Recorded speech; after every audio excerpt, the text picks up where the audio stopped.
Hi students, हमारा आज का जो टॉपिक कंटिन्यू है वो है लेवल्स ऑफ बायोलॉजिकल ऑर्गेनाइजेशन। ये जो लेवल्स ऑफ बायोलॉजिकल ऑर्गेनाइजेशंस है, मैंने आपको बताया था ये जो आपका पूरा प्लेनेट, आपका जो बायोस्फीयर है, ये डिफरेंट लेवल्स पे डिवाइड करता है। उसमें जो सबसे छोटा लेवल जो मैंने प्रीवियस लेक्चर में डिस्कस किया था वो था सब एटॉमिक पार्टिकल। सब एटॉमिक पार्टिकल मैंने बताया था जब मिलते हैं तो बनता है एटम, और जब एटम मिलता है तो बनते हैं micro and macro molecule. Student, यहाँ तक मैंने आपको एक्सप्लेन कर दिया था, मैंने आपको बताया था कि माइक्रो मॉलिक्यूल्स क्या होते हैं, मैंने आपको ये बताया था कि मैक्रो मॉलिक्यूल्स क्या होते हैं। आज हमारा उससे जो नेक्स्ट टॉपिक है जिसका नेम है ऑर्गेनेल्स, हमने उसकी बात करनी है। ठीक है जी स्टूडेंट, यहां पे ये याद रखिएगा कि ये जो आपके पास माइक्रो एंड मैक्रो मॉलिक्यूल जब आपस में मिलते हैं तो बनती हैं ऑर्गेनेल्स। ऑर्गेनेल्स में आपके सेल के अंदर chloroplast, mitochondria, nucleus, endoplasmic reticulum, Golgi bodies, peroxisome, lysosomes, glycosome, centriole, ये जितनी भी डिफरेंट ऑर्गेनेल्स हैं ये आपके सेल में पाई जाती हैं। और ये ऑर्गेनेल्स जो हैं ये किससे मिलके बनी? ये बनी माइक्रो एंड मैक्रो मॉलिक्यूल से। अंडरस्टैंड जी स्टूडेंट। अब ये जो ऑर्गेनेल्स है ना, इन ऑर्गेनेल्स के डिफरेंट फंक्शंस हैं। जिस तरह क्लोरोप्लास्ट है उसका काम है फोटोसिंथेसिस करना, न्यूक्लियस का काम है कंट्रोल करना सेल के अंदर तमाम चीज़ों को, माइटोकॉन्ड्रिया को power house of the cell कहते हैं जिसका मतलब है एनर्जी प्रोड्यूस करना, एंडोप्लाज्मिक रेटिकुलम का काम है सिग्नल्स को फॉरवर्ड करना, गोल्गी बॉडीज़ का काम है पैकिंग करना। तो ये डिफरेंट ऑर्गेनेल्स के जितने भी फंक्शन है ये मैं आपको चैप्टर 4 में फर्दर डिटेल में पढ़ाऊँगा। ठीक है स्टूडेंट्स। तो फिर ये हो गया कि अगर मैं आपको यहाँ पे कुछ दिखाने की कोशिश करूँ तो ये मेरे पास एक सेल है। इस सेल में ये बाहर रेड कलर की मेम्ब्रेन है। इस मेम्ब्रेन के अंदर ये जो है साइटोप्लाज्म, इस साइटोप्लाज्म में ये जो मैंने छोटे छोटे डॉट्स बनाए हुए हैं इनको हम बोलते हैं ऑर्गेनेल्स। ये डिफरेंट ऑर्गेनेल्स हैं। ठीक है जी। और सेंटर में इसके डार्क पोर्शन है जिसको हम बोलते हैं न्यूक्लियस। अब स्टूडेंट, ये जो ऑर्गेनेल्स है ना, ये तमाम ऑर्गेनेल्स के डिफरेंट फंक्शंस हैं। मैंने जो आपको प्रीवियस बता दिए हैं कि उनके फंक्शंस जो हैं वो क्या क्या हो सकते हैं, वो कैसे जो है फंक्शन करते हैं, उनकी फर्दर डिटेल मैं आपको चैप्टर 4 में और बता दूंगा। अब ये जहन में रखें कि ये जो आपके पास छोटी छोटी ऑर्गेनेल्स हैं, जब ये आपस में पैक होती हैं, स्पीक का वर्ड यूज़ किया होगा, उसका मतलब है पैक होना। जब ये पैक होती हैं तो एक स्ट्रक्चर्स बनता है जिसको हम बोलते हैं सेल। तो स्टूडेंट, यहाँ पे हम एक चीज़ और भी बताते हैं कि cell are the basic unit of life. आपकी जो ज़िंदगी है उसकी जो बुनियादी इकाई है, जो आपकी लाइफ का बेसिक यूनिट है, उसको हम बोलते हैं सेल। ठीक है जी। अब सेल जो है, यहाँ पे एक शॉर्ट क्वेश्चन अपनी बुक पे लिख लें कि डिफरेंस बिटवीन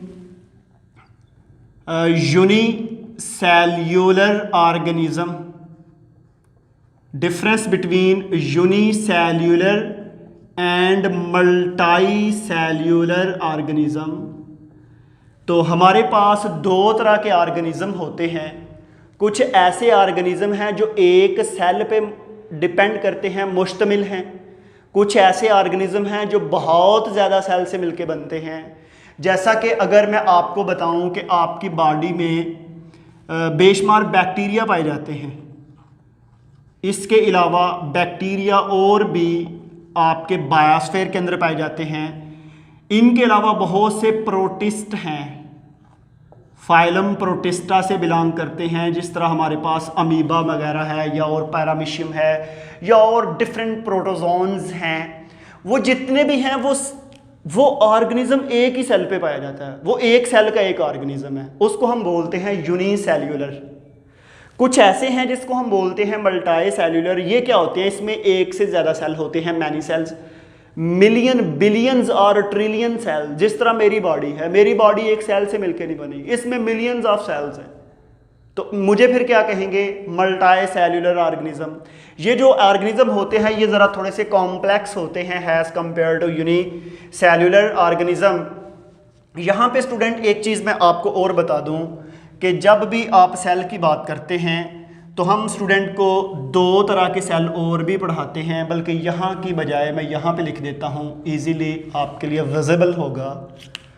एक हैं जिनको हम बोलते हैं प्रोकैरियोटिक सेल और प्रोकैरियोटिक सेल के बाद दूसरे वो हैं जिसको हम बोलते हैं यूकैरियोटिक सेल्स। तो आप तमाम बच्चों को ये क्लियर होना चाहिए कि प्रोकैरियोटिक सेल, प्रो का मतलब होता है बिफोर, कैरियोटिक का मतलब होता है न्यूक्लियस।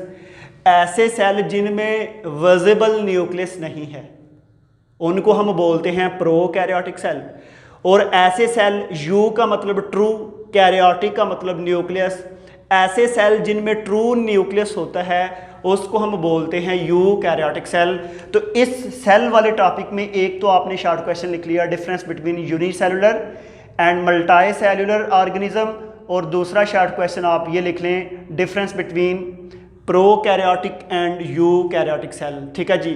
तो इस तरह हमारे पास जो है ये आपको सेल के बारे में आपने थोड़ा सा इंट्रोडक्शन देखा, सेल के बारे में इंफॉर्मेशंस देखी कि सेल कुछ ऐसे हैं जो एक ही सेल पे मुश्तमिल हैं। तो यहाँ पे मैं आपसे एक चीज़ और डिस्कस करूँ। बहुत से स्टूडेंट मुझे कहते हैं कि सर वीडियो जो है वो ज़रा थोड़ी सी विजिबल नहीं हो रही। तो मैं आपको एक चीज़ बताऊँ कि जब भी आप यूट्यूब पे वीडियो को ओपन करते हैं, ये आपकी वीडियो है, इसके टॉप पे यहाँ पे देखें 3 डॉट होंगे इस जगह पे। ये ऐसे जो स्टूडेंट डॉट है ना, ये जो 3 हैं, जब आप इन पे ऐसे प्रेस करेंगे ना, करने के बाद इस कॉर्नर पे ना एक ऑप्शन आ रहा होगा क्वालिटी। वो जो क्वालिटी है उस क्वालिटी के ऊपर प्रेस करना है। जो ही आप उस क्वालिटी पे प्रेस करेंगे तो आगे फिर आ जाएगा कि जी 360 है। क्वालिटी पे प्रेस करके वहाँ पे जब दबाएंगे आगे ऑप्शन आ जाएंगे, क्वालिटी वीडियो की मैक्सिमम कर लें। ठीक है, मतलब 760 या 120। जब आप उसकी क्वालिटी को इंक्रीज करेंगे आपकी वीडियो बिल्कुल क्लियर हो जाएगी, साफ हो जाएगी बिल्कुल। ठीक है जी। तो ऐसे फिर हमारे पास स्टूडेंट, ये हम बात कर रहे थे सेल की। ठीक है जी। अब आपको पता है कि सेल के बाद जो नेक्स्ट लेवल है वो टिश्यू का है। तो आपकी बॉडी में टिश्यू भी हैं। मैं अगर आपको बताऊं कि टिश्यू क्या है, आपने बताना है when similar cells arrange to each other they form a specific structure called tissue. जब एक जैसे सेल आपस में मिलते हैं तो मिलने के बाद उनसे जो नेक्स्ट स्ट्रक्चर बनता है उसको हम क्या बोलते हैं? टिश्यू। इसको मैं आपको सिंपल समझाने के लिए ना, आप जब गोश्त खाते हैं, मीट, तो उसके अंदर दागे दागे होते हैं। वो जो दागे होते हैं वो बेसिकली टिश्यू हैं, फाइबर्स हैं। ठीक है, आसान समझाने के लिए आपको, वो जो दागे हैं वो क्या है? टिश्यू, वो फाइबर है। तो आपकी बात मैं अब ना, टिश्यू मैंने बता दिया टिश्यू क्या है, टिश्यू कैसे बनते हैं। अब यहाँ पे एक चीज़ और बताई है कि जब सिमिलर सेल आपस में मिलते हैं तो उनसे जो फाइबर बनते हैं वो फाइबर लूज फाइबर होते हैं। वो जो लूज फाइबर है ना उनको हम बोलते हैं टिश्यू। अब जब टिश्यू की बात करें तो मैं 2 एग्जांपल आपको जो है वो बता देता हूँ, एनिमल्स की टिश्यू की, और 2 ही प्लांट की बता देता हूँ। एनिमल में एक मैं लिख देता हूँ मस्क्यूलर टिश्यू, मस्क्यूलर टिश्यू, और उसके बाद जो है दूसरा मैं लिख देता हूँ जी ग्लैंड्यूलर टिश्यू। ठीक है जी, क्योंकि आपकी बुक के अकॉर्डिंग वैसे तो बेशुमार टिश्यू हैं। प्लांट के अंदर भी 2 लिख देता हूँ, जाइलम टिश्यू, और जाइलम के साथ है जी फ्लोएम टिश्यू। ठीक है जी। टिश्यू की डेफिनेशन के बाद अगर पेपर में आया कि डिफाइंड टिश्यू, तो आपने उसकी डेफिनेशन लिखनी है, फिर आगे आपने एग्जाम्पल में बताना है जी मस्कुलर टिश्यू ये एनिमल की बॉडी में पाई जाती है। देखें जी स्टूडेंट, फॉर एग्जांपल ये मेरी जो है अपर लिम्स है, मेरा बाजू है। अगर मैं इसको बंद करूंगा ना तो यहाँ पे बाइसेप एंड ट्राइसेप मसल्स हैं, उनके कॉन्ट्रैक्शन और रिलैक्सेशन से मेरा बाजू जो है ये मूव करता है। समझ आ रही है? इसका मतलब है ये जो मसल्स हैं ये बेसिकली टिश्यू से मिलके बनते हैं, जिन टिश्यू को हम क्या बोलते हैं? Muscular tissue. तो आपकी बॉडी की मूवमेंट जो है वो किस पे डिपेंड करती है? मस्कुलर टिश्यू पे, ठीक है। अगला है ग्लैंड्यूलर टिश्यू। स्टूडेंट, बहुत से टिश्यू आपकी बॉडी के अंदर ऐसे हैं जो सिक्रीशन करते हैं, सिक्रीट करते हैं, ठीक है। जिस तरह मैं आपको सिंपल आसान अल्फाज में समझाने के लिए, आप जब बहुत ज़्यादा जो है भूखे होते हैं, आप खुराक को देखते हैं, आपके मुंह से सलाइवा निकलता है, सिक्रीशंस होती है। इसके अलावा आपकी बॉडी के अंदर एक पैंक्रियस, आइसोलेट्स ऑफ लैंगरहैंस एक ग्लैंड्स है जिसका काम है सिक्रीशन करना। लवर से सिक्रीशन होती है। और आपकी बॉडी में बीसीयू एग्जाम्पल्स हैं जिनसे सिक्रीशंस होती है, जिन सेल से, उनको हम कहते हैं ग्लैंड्यूलर टिश्यू। प्लांट्स के अंदर भी ग्लैंड्यूलर टिश्यू हैं। ये तो दो आपकी बुक में थे। इसके अलावा आपकी कार्डिक टिश्यू है, स्टमक स्मूथ टिश्यू हैं और बेशुमार टिश्यूज हैं, ठीक है।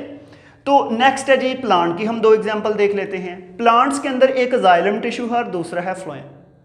स्टूडेंट, जब देखें, अगर मैं आपको बताऊं कि ये जी मेरे पास एक प्लांट है, ठीक है जी, आप इस प्लांट को देख लें। इस प्लांट के ऊपर है जी लीफ। अब ये जो प्लांट के नीचे रूट है ना, रूट सारी की सारी हैं सॉइल में। सॉइल से ये वाटर और न्यूट्रिएंट को ऑब्जर्व करके ऊपर को लेके जाती हैं। मेरी बात को जरा गौर से सुनना है। सॉइल से वाटर और न्यूट्रिएंट जो ऊपर जा रहे हैं ये जाते हैं जाइलम के जरिए। किसके जरिए? जाइलम। तो इसको हम जाइलम टिश्यू कहते हैं। इसका मतलब है प्लांट्स के अंदर जो जाइलम टिश्यू है उनका काम है transport of minerals and water, ठीक है जी। उसके बाद है जी फ्लोएम। स्टूडेंट, जब प्लांट, सन की लाइट प्लांट के लीफ पे पड़ती है तो इसमें जो प्रोसेस होता है उसको हम बोलते हैं फोटेंसिस। वो जो फोटेंसिस प्रोसेस है ना, इसमें क्या होगा, इस प्रोसेस के अंदर बनती है ग्लूकोज और वो ग्लूकोज स्टोर हो जाएगी फ्रूट्स के अंदर। वो जो ग्लूकोज, देखें अब यहां पे फ्रूट है, इस लीफ से ग्लूकोज फ्रूट में मूव करेगी, तो जिस नाली के जरिए, जिस ट्यूब के जरिए मूव करती है उसको हम बोलते हैं फ्लोएम। और इस फ्लोएम का काम है ट्रांसलोकेशन ऑफ फूड, ठीक है जी। तो आपको मैंने सेल बताया, सेल क्या होता है, सेल की टाइप बताई, उसकी क्लासिफिकेशन बताई, उसका बेसिक यूनिट बताया, मैंने टिश्यू की 4 एग्जाम्पल बता दी। लेकिन अब मैं ज़रा इस डायग्राम को बताता हूँ आपको थोड़ा सा। आपकी बुक में ये जो डायग्राम है ना, मैंने माइक्रो एंड मैक्रो मॉलिक्यूल तक तो ऑलरेडी एक्सप्लेन किया था। ऑर्गेनेल्स में आपकी बॉडी, आपकी डायग्राम में क्लोरोप्लास्ट है, माइटोकॉन्ड्रिया है एंड न्यूक्लियस है। उसके बाद जब ये ऑर्गेनेल्स मिलती हैं तो क्या बनता है? सेल। लेकिन आपकी बॉडी में जो सेल की एग्जांपल दी गई है ये नर्व सेल है। ये नर्व सेल कौन सा होता है? जो आपके ब्रेन के अंदर है, जो आपका नर्वस सिस्टम का पार्ट होता है, ठीक है जी। जब ये सेल्स आपस में मिलते हैं तो फिर बनता है टिश्यू।